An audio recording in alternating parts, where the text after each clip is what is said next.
Earth is Our Witness. I want to welcome you all. Today is again going to be a really special conversation, a live conversation that we're streaming on both Facebook and YouTube. I want to welcome you all. Also want to welcome our artist in residence, Art Wolfe. Hey, Art, how's it going? Hey, great. Thank you. And let's welcome our special guest photographer of today. Before I share his name, I just want to say a few things about our special guest photographer. He eyewitnessed and documented the Iranian Revolution of 1978-79, also called the Islamic Revolution. And as a result of all the documentation, had to leave his country thereafter. He is an Iranian-French photojournalist. His work has been featured in many leading international publications, National Geographic, Lifetime, Associated Press, and many more. And subsequently, he documented many, many more revolutions, world conflicts, social issues of epic proportions, you name it. With that, let's give a warm welcome to our special guest tonight, Manoocher Deghati, joining us from Italy. Good morning, good evening, Manoocher, to you. Thanks again for joining us. How are you doing? Fine, thank you very much for invitation. It's an honor to be with you. And hello to everybody who's there. I hope many, but yeah, thank you very much again. Great. So we do have, all of us, have a common friend, a lovely dear friend of ours, Mehdi. So I want to do a special thanks to Mehdi, who is watching the stream live. Mehdi and I met a few years back, not actually a few years, 1 year back probably. And when he heard what he was doing, he said, you got to get one guy, Manoocher, his friend. And it's just great to have a common friend among us all. So I just thought I'd put in a little lovely plug for Mehdi for all his hustling, because of which we are all having this conversation here. So thanks a lot, Mehdi, if you're watching. Love you, man. Hi, Mehdi.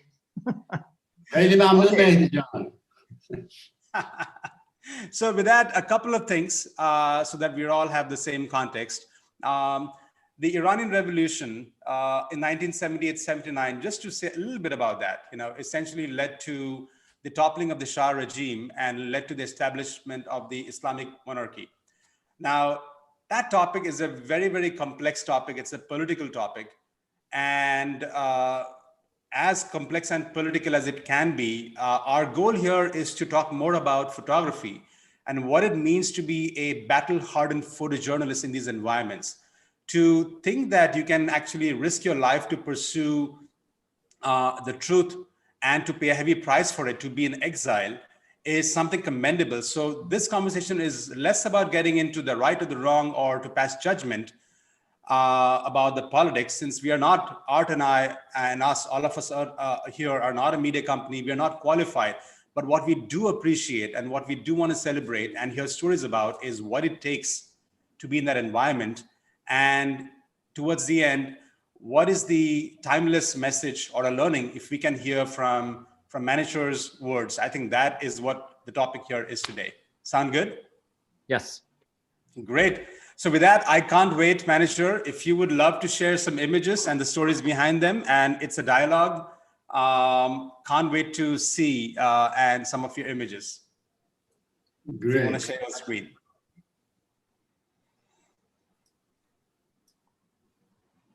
No. I like his very cave-looking space there, in Italy. Looks like a bunker.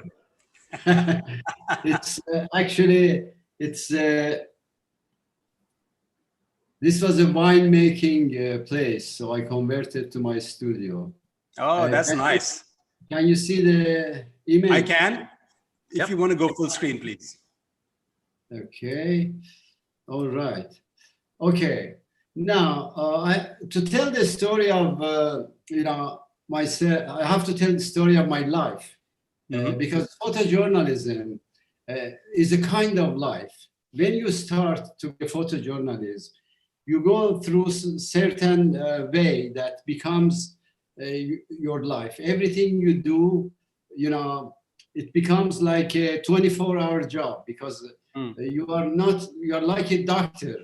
You are called in the middle of the night. You have to leave early mornings, you have to work hard, you have to go to the dangerous places. You know, my story is that I was from childhood, I was very interested in cinematography. So I went to Rome, Italy after my school and studied cinematography in 70s to become a cameraman for cinema. But the destiny was not written for me to be a cinematographer, because what happened, the Iranian Revolution started. I returned to Iran in 1978, and I had a camera. I used to take pictures from when I was very young. So there was no cinema working because it was revolution, everything was up and down. I started to take pictures of what was happening, you know, demonstrations, all this. And this is, the camera stayed in my hands until today, like 40 something years. I've continued that work. I've been traveling around the world. In 1985, I had to run away from my country because of my work, because of photography I was doing, because photojournalism is about telling the truth, denouncing, showing what is reality. And many, you know, dictators, or they don't like that you show the reality. So that's why I got into trouble. I was, you know, beaten up, I was interrogated, so one day I realized I have to leave the country, and I went out of country in 85, and since then I have been in exile. But this gave me also opportunity to go around the world. I have traveled in more than 100 countries. Wow. I have lived in 12 countries in the world.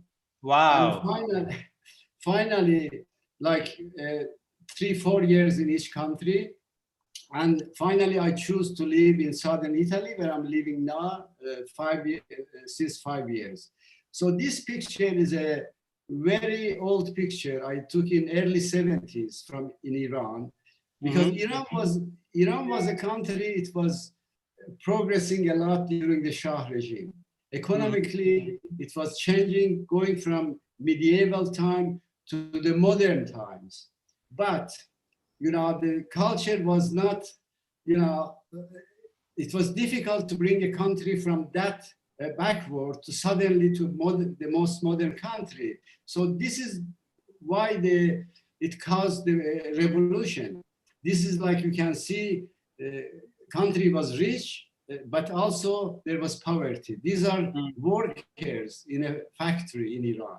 You can see there are children, old women, they work. So this caused let's say, the contrast caused start of revolution.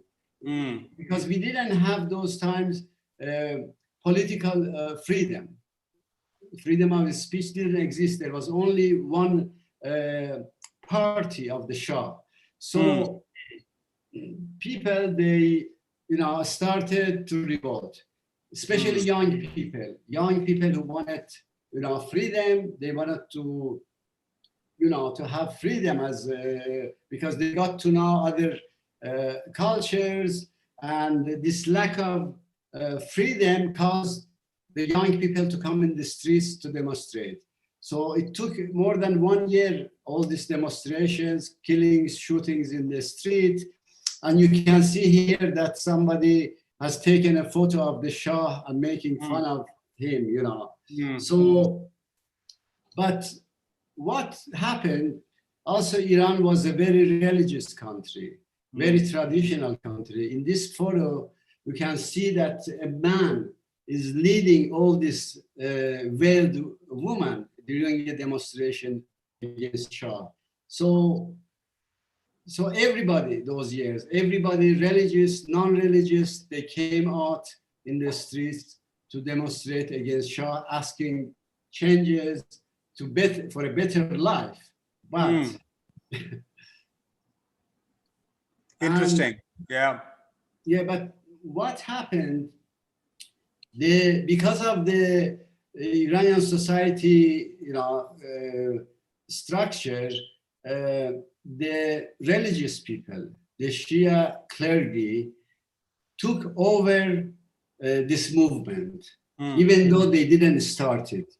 because they had their own structure, they had their own mosques, they had their own clergies or like priests all over, so they could easily turn the people's mind toward them. And with the leading of Ayatollah Khomeini, which was which was in exile also, they took over the revolution, and as you can see, after 40-something years, Iran became an Islamic Republic, which we can say that this word, even Islamic Republic, is not a right word, because in Islam you don't have republic. It is all about clergy who is ruling. So there is a contradictory even in the name of the, let's say, institution. Okay. Manoocher, a quick question. As a photojournalist, how do you get access to some of these, images or some of these? How do you find in your intelligence as a photojournalist that something's happening or about to happen? Exactly. Well, it depends the situation. For example, during those years in Iran, as an Iranian and having connection, knowing people, it was easy to have access because I had the information through many sources. People knowing that my friends, family, or other colleagues, or even people in the street, they helped me to photograph this. Even though the government was against, actually it was the opposite. The government would try to stop me working, but I was helped by population, by many others to facilitate my work. But also many times, for actually last few years, I was working clandestine because I was forbidden to take pictures in the streets. I was forbidden to carry a camera. The restrictions were from the Shah government. No. I'm talking of after revolution, from the Islamic government, actually. Okay. Yeah. So this caused also, how can you work clandestine as a photojournalist? You have to go out. You have to be in that place. People show you, the police sees you, the militia sees you. So also being Iranian and knowing, so I could maneuver, I could like zigzag and find my way. I would send my photographs to my agency in Paris and Black Star in New York, clandestine. I would, for some years, I wouldn't sign my name. But finally, as I told before, I had to flee Iran because I found out that if I don't, I was spotted, I was put in a corner, and in that governments or let's say situation, it's very dangerous. I could have easily been killed, Wow. So that's why I left Iran. What is it, if I may ask you, what does it feel like to be in exile? It's a term that we hear, but unless you live through it, I'm sure you don't quite appreciate what it means to be in exile and not having the opportunity to go back to your home country. Exactly. It's like when you lose your mother, it's close to that kind of feeling, because you are born in a country, you are from that culture, but suddenly you have to get out and you cannot go back. So it's really difficult. It's not an easy situation, but for me, at the beginning was, the first especially year, because I never thought I would be out for so long. I thought it's few months, things will change, I can return to my country. But when I realized that, no, this thing is gonna go for long, I said, listen, you have lost your country, but there are other 200 countries in the world. So try to take advantage of this, and I did. And this really compensated that lack of, my mother, let's say. So I traveled around the world. I lived different countries, and anywhere I went, I said, "This is my home." So this really helped me to survive. That's so well said. Creating something positive out of a crisis, if you will. Well, Parimal, because I travel 12 months a year, I have the same attitude that the Earth is home, and it's a small planet in a very big neighborhood. And so I agree with you that that is a good way to look at life and home. Wherever you are is home. Exactly. Yeah. Which That's actually, wonderful. some of my people I know who are in exile, they cannot still, they have troubles accepting it. Of course, me too, I have trouble, but I find a way to suit, let's say, this pain that we have. Manager, your brother Reza, love his work too. I was, last night watching his Instagram photos, and in one of those photos, he talked about what he felt like being in exile. And it was written very beautifully and very poetically, the feeling of it. But to me, to read it and I can't try to imagine. I don't want to pretend that I can imagine. That's why I asked the question. But what a beautifully nice way of looking at both what you said and Art, what you also said is so true. Sure. Yeah, there are things that if you don't experience, you can, of course, try to understand, but if you don't live that, you will never, feel that deep, that thing. Yeah. All right, let's see more. Yeah. Okay, so I told the clergy took over this revolution. They called it Islamic Republic, and this is the son of Ayatollah Khomeini, who is announcing the victory of the revolution, let's say. And this picture is also an example how we can use the backgrounds, because I was assigned with Newsweek magazine to make a portrait of him, and I actually published this photo because for me this is also a portrait, but using a lot of more information, not only the headshot of the guy.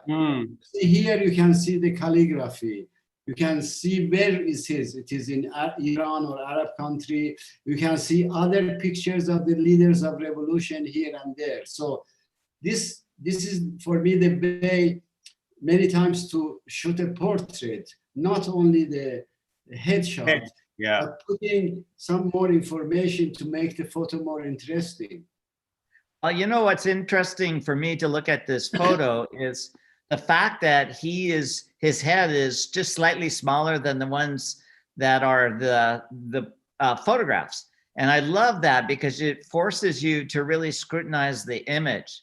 And the longer it takes me to kind of put everything together, the more committed I am to the photo. So I think it's a great device and a really nice, strong graphic image. Yeah. So yeah, then of course the clergy took even arms because there was a lot of opposition. Not the majority of people did not agree that there will be an Islamic government. So clergy, the one who had taken power, to show their power, they start to carry guns even. And many, I have very bad memories of those years, how they crushed the opposition in the street, how they, well, we don't want to go in details a lot, but it was, this photo was also the cover of New York Times magazine on those years in 83, I think, 82, or yeah. And this is like the contrast also. How can a clergyman whose job is to promote peace carries a gun. So this really is a big contrast in this picture. Yes. So we go ahead. Yep. Yes. Oh, no. Okay. This actually, what happened? The new Islamic government started to, let's say, brainwash, especially children. They started to promote, their ideas in the schools to children to start to have their own supporters, because, it's easy to, let's say, to work on children than the grown-ups who don't agree with you. So they started to invest a lot on brainwashing the children at the school, in the mosques, etc., etc. This is a photo also, beginning of, I think, 1980. I went to school, photographed to see how they're doing this, and they were like singing revolutionary guards, revolutionary songs, putting these bands, pro-religion slogans, all this. So it's a very powerful image. Manoocher, were you filming in a slide film, or were you photographing negatives that converted to color, or what was the film choice back then? Yeah, those years I had usually two cameras. One I would shoot black and white negative, and the other one is slide. So to have kind of both black and white color, because those years still we could have converted, but the quality was not very good. So that's why we shot both black and white negative and slides.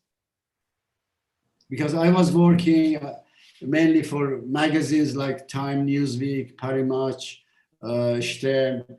So they also needed both. They needed either black and white or slides. Because even the color negatives, the quality was not as good as the slides those years. Yeah. Manager, as a photojournalist, how does it work? Do you get a brief from your agency in terms of, we want images like these, or do you shoot what appeals to you, that is seeking your truth, and then you send them and they pick what they want? Well, usually when you are on an assignment for a magazine, there is also a writer who is like, let's say his or her article is about children in Iran, let's say. So I concentrate on that. Or another assignment is about, let's say revolutionary guards in Iran. So I concentrate on that, because I shoot for those assignments are shot for certain specific subjects.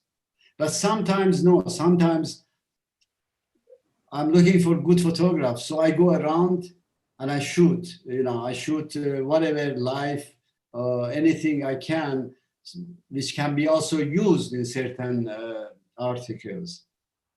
Because we have also, apart the assignments, I shoot also, as a photojournalist, you shoot for your archives. Yeah. To have some archives from different things. So because if you shoot only for specific assignment, you will be like closed on those issues. But me as a photojournalist, I need to have my eye everywhere, not only in those specific wanted stories.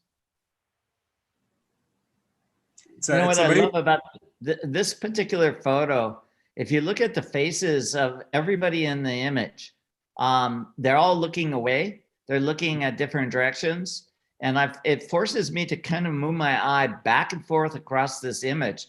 Now, our own portraits in this Zoom meeting are overlapping the couple of the heads in the upper right. But I love that you're really close to the subject, and yet they're lost in thought as opposed to looking straight into the camera. And that allows us to enter as a candid, it's a candid moment.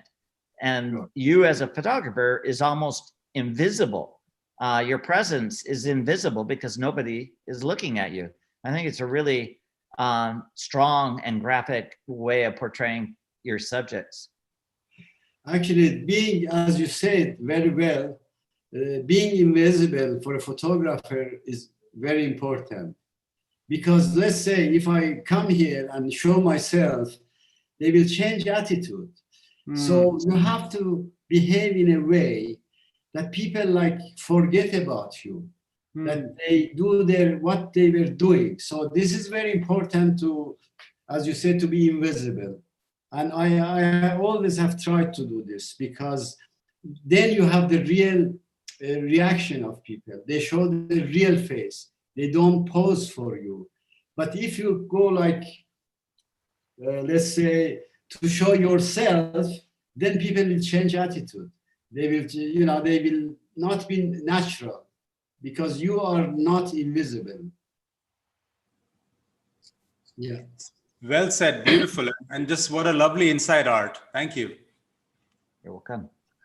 Okay, so as I told, not many people were agreeing with this, let's say, taking power by the Islamic government. So there was big demonstration in Iran for several years, and which is still continuing. As you know, a few months ago, there was big demonstrations, and there were, a lot of bloodshed. They shoot hundreds of demonstrators. Anyway, this is one of the first anti-Khomeini demonstration in a town, Tabriz in Iran. And they, of course, they were tearing off the Khomeini, who was leader of the Islamic Revolution, photos, but they were also badly crushed. Hundreds of people were killed, thousands imprisoned. And the Islamic regime from beginning had a very iron fist against their people who opposed them. Okay, this is wow, another photograph, which I don't know. I'm amazed how I could go inside a prison. This is one of the most notorious political prisons in Tehran, called Evin Prison, which at time they had like several thousand political prisoners. So all these young girls were from opposition, and so if I want to tell the story of how I could get into the prison and take this picture, it's gonna take, a book to write it. But this is also one of the amazing things that as a photojournalist, sometimes you do, because you go in some places, you shoot some pictures that it is impossible. I would never, ever have dreamed in my life that I could take such a pictures, which now it's a very, historic document for Iran, because what happened, none of these prisoners came out alive from that prison. All of them were liquidated. So exactly, that's not also apart, it's let's say historic, being historic document, it's a very specific light, very, because they were all dressed in black chadors, and there was a very little light in that salon where they were gathering.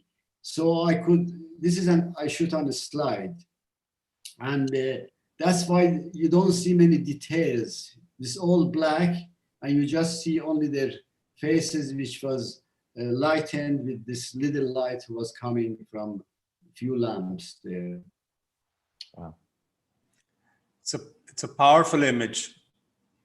Yeah, I'm hesitant to call it a beautiful image for the story behind it, but it is graphic and striking and really unusual. Yeah, it is. It is really unusual, even technically. You know, it's the composition, the light is very, very special. Let's say. How do you manage your balance, or rather manage your own internal stress, when you're in these situations where you're not completely feeling safe or not safe, um, and at the same time take these photos? And the reason I say that is, photography, there's so many different genres. Take landscape just for example. It has its own set of challenges. You're waiting for the light and you're waiting, and it's a hit and miss. You're going to get the sunrise or not.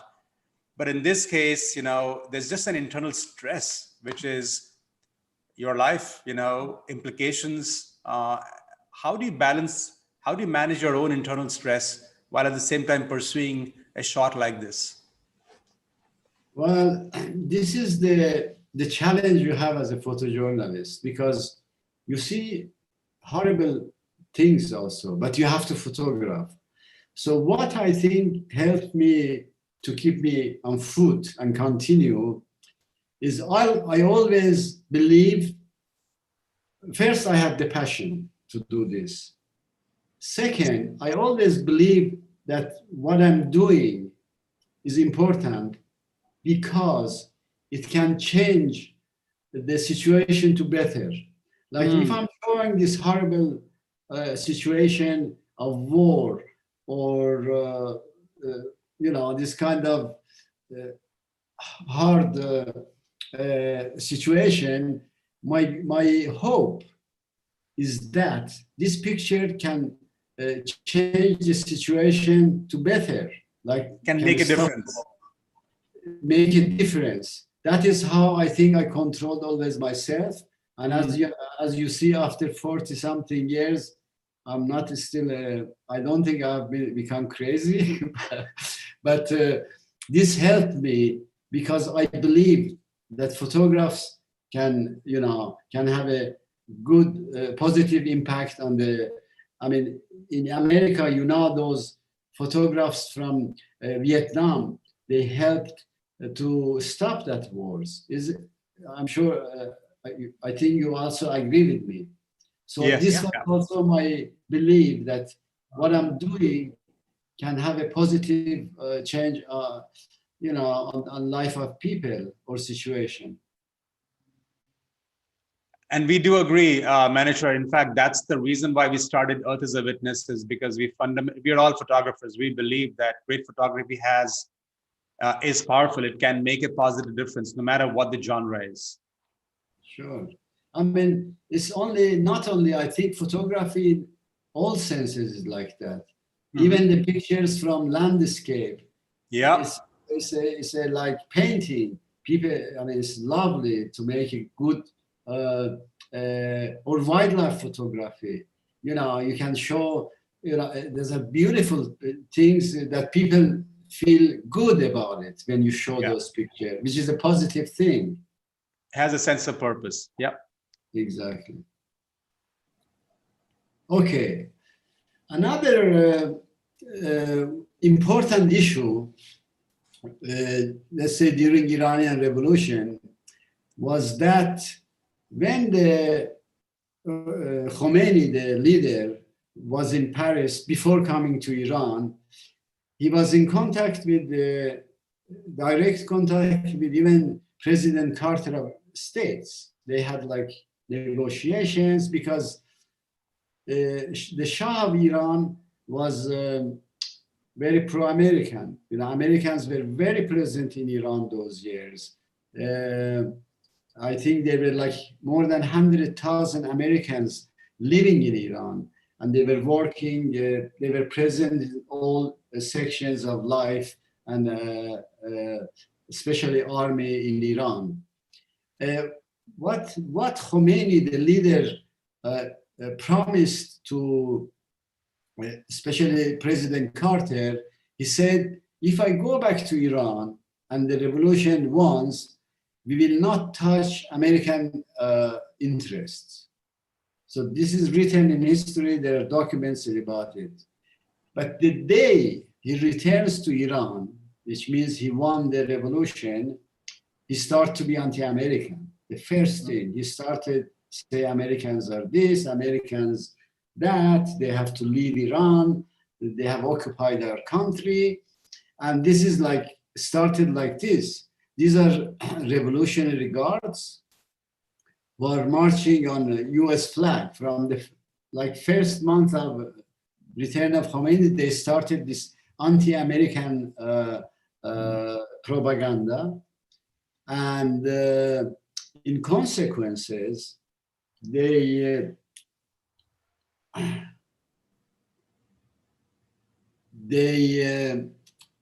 occupied the US embassy in Tehran, which was incredible because this never had happened in the history.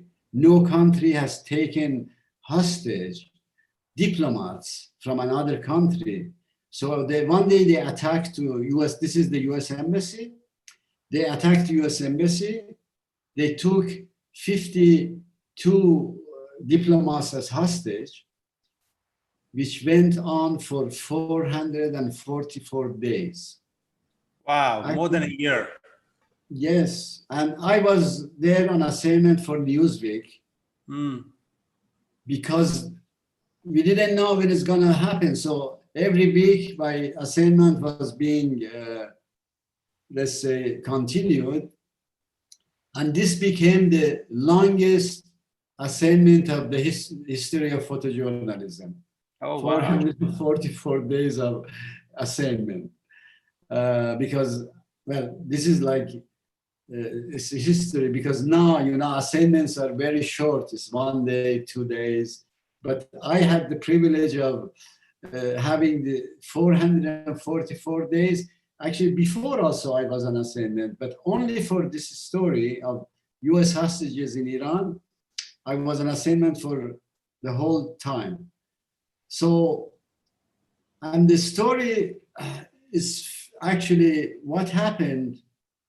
There was a lot of course, negotiations behind the scenes, which was not between Americans and diplomacy. Yeah. Diplomacy. So they were talking, but finally, you know, when the day hostages were released, exactly the moment President Reagan was swearing in, the same moment, the hostages were released. So we don't know what was the deal behind it. So just last night, I'm just going to say for everyone watching this and also who are going to watch later on, there's an excellent documentary that you can rent called Desert One, movie documentary. In fact, I watched it late last night till 2 a.m. and it's absolutely gripping, the whole hostage crisis and what happened in the, and I know you're going to go into the rescue operation, but it's just absolutely riveting, you know, in what happens. Actually, there are some pictures of mine also there. Great, looking forward to it.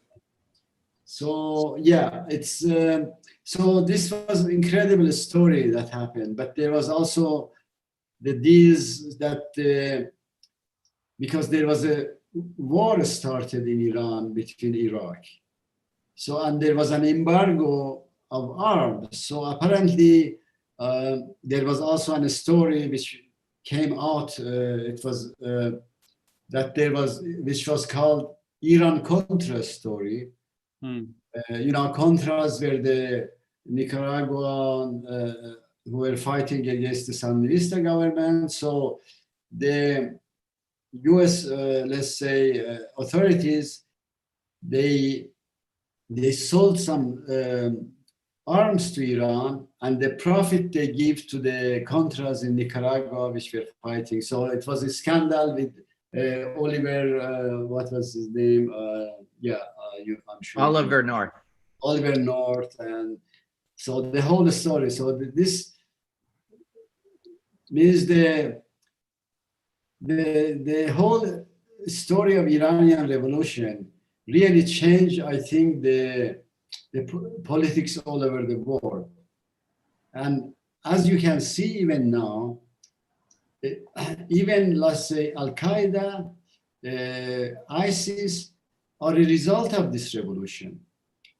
because Iranian, let's say, Islamic Republic, which are Shias, they wanted to take over the Islamic world, but the majority of Islamic world are not Shias. There are Sunnis, like Catholics and Protestants in Christianism.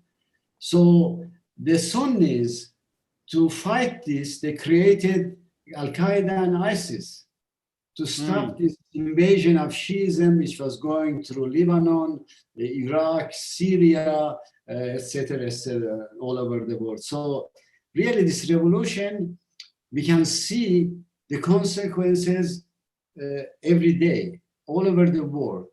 Many things happening is related to what happened in Iran those years. Wow. It's amazing how interconnected things are, you know, and both literally across the globe and also with time. It's fascinating. So in this image, the people within the compound, are they praying or are they hostages? No, these are the hostage takers who are praying. Okay. Because there was, you know, all these days, there was thousands of people would come just to see what is going, what is happening. And they would like show, you know, make shows like this, come and pray. So yeah, these are the group of people who had the hostages. Okay. And the hostages are, you know, the compound, this is just the front building. This compound, the US Embassy was huge, was like tens of buildings around it. And this was become like the hostage taker's office. And they were holding hostages. Actually, as we find out as journalists, that they were not holding most of the hostages here in the embassy, because they were, you know, they had taken them to different parts of town and holding them in some different parts, but some of them were being held in the embassy itself because they were afraid that something will happen, that if there is an attack, they didn't want that all the hostages be in the same place, which happened actually. Okay, this is like right in front of the embassy. Okay, and they didn't call it US Embassy, they called it Need of Spies in Persian. And here they say, you can say, it says US spying agency was conquered. Long live Islam. Which these poor people had no idea of what is going on. They had no idea how they are manipulated and what is the, you know, real deal about this hostage taking, or, you know, this kind of thing. So they were really taking advantage, these people, the majority of people who were coming as a pro, or let's say, government to approve their actions as hostage takers, but they had no idea of what is the real story or real deal. So, any questions until now? Because I think we are getting to end of. Yeah, no, I have a couple questions towards the end, but yes, we are getting close to the end time. But I know you do have an image or two about the rescue. Yeah, no, this is another photo, which also for me was very, this is also in front of the US Embassy. This lady is not Iranian who's burning the US flag. She's American. She had converted to Islam and had come, you know, to show, to do this show, to burn her flag of her own country. And I mean, for me, it was really painful, this thing, showing that how you can be brainwashed, how you can change, you can, you know, be traitor to your culture, to your country, to come and burn its own flag, while your people or your diplomats more are being held hostage inside that place. This was really unbelievable to see how people, they can be, brainwashed or manipulated, whatever you call it. As you go to the next one, I'm just going to ask people watching if you have any questions that on your behalf I can ask Manoocher or Art, Mehdi, Sanaz, I can see Srinath, so many of our friends watching and others, Sherry. If you have any questions that I'm happy to ask on behalf of you. Okay, this is the last photograph, which these are US helicopter and a plane. So there was this plan by US military to free the hostages. The plan was to come to this desert, which was 500 kilometers south of Tehran, to land here, to keep some helicopters and planes here, and then attack, go to Tehran, to the embassy, and free the hostages, bring them back here, and take them back to where they come from. But unfortunately, there was a sandstorm, and one of the helicopters hit a plane, and there were like casualties. There were 8 Marines who were died and the bodies stayed here, and the others, they returned back. So I want to tell the story, how was it, because I was one of the few photographers who arrived here. I was in Tehran and I hear this rumors that there is some UFOs fall in Iranian desert. There was no information, but there was this kind of, nobody knew. I called many news agencies, nobody knew. They said, yeah, we have heard something happen. So I took the road. I arrived there after 14 hours because it was the roads, desert, all this. And I was really thinking I'm going to photograph the UFOs. But I arrive here and I see this incredible scene. And I found out what was happening, that these were American, military helicopter and planes who had crashed in the desert. And also, this, of course, made cover of Newsweek magazine and many other major press in the world. Yes, the movie Desert One actually talks about all this and the real operation and the behind the scenes phone calls with President Carter at that time. But my God, what an image this is. Yeah. Okay. Well, that's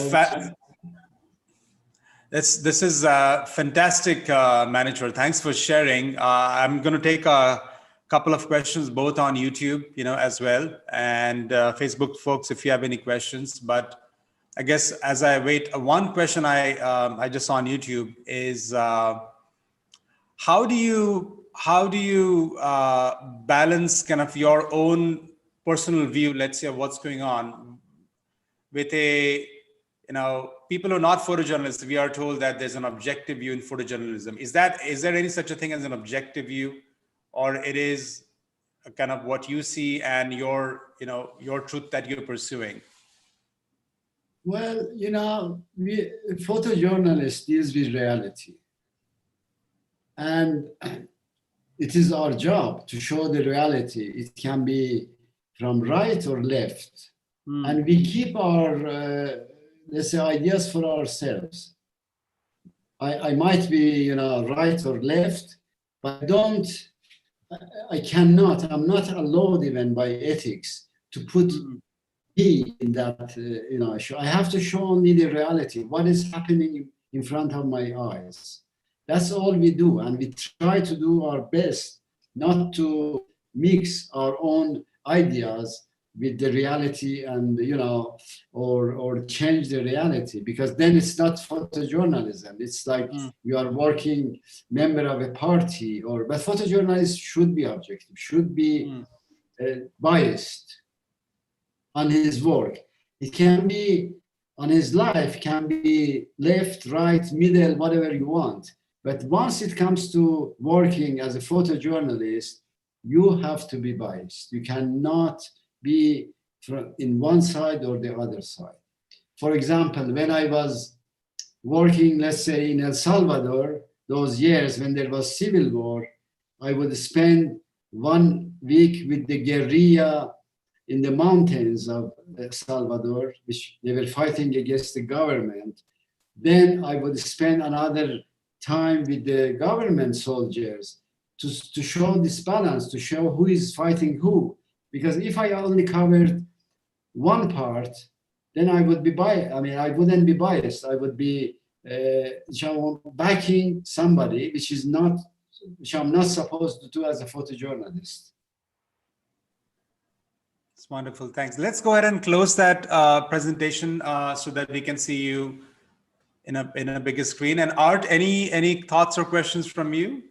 Yeah, I mean, following up on what Manoocher just said, is that I think it's a difficult road to hoe, because as an impassioned person and you want to do good with your work, just even a slight compositional change could possibly alter the reality.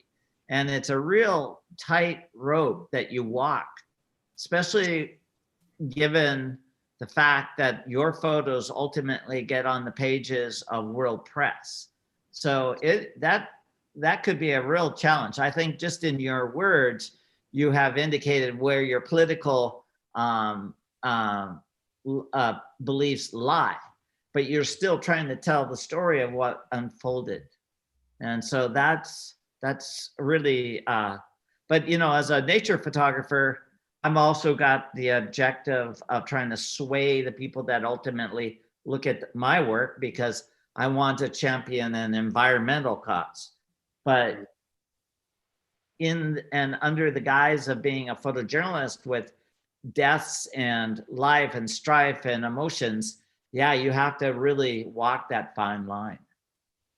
It is. It's a very fine line. You can fall easily. You can fall, but this is the challenge that we have. So I try, and my colleagues try to stay on that line and not to fall. You know, it's very difficult.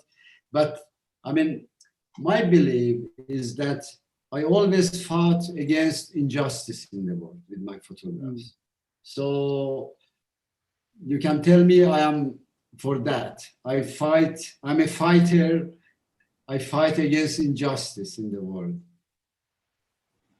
It's yeah, you know, I think looking back at that time, I know that Carter lost the presidency to Reagan, and there was obviously something going on behind the scenes.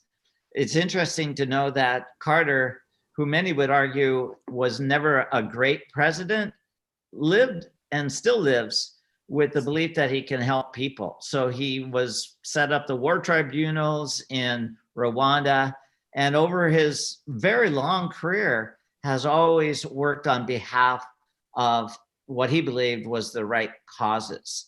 So where other presidents have kind of retired to the golf courses, Jimmy Carter remained very active throughout his long, long life. Manoocher, just two more questions as we wrap this up. One would be, what would you say to aspiring photojournalists, you know, who are following in footsteps such as yours, in terms of how should they pursue, what should they learn from this, from you? And the second question and the final question would be, what can we all learn from you as an eyewitness, not politically, but just a macro lesson, if you will, for all of us that's more timeless? Well, you know, in digital era, photojournalism has gone through a big changes. We don't have those assignments we had. We are being published much less because there is much more photography in the world. So, but still, photojournalism is alive.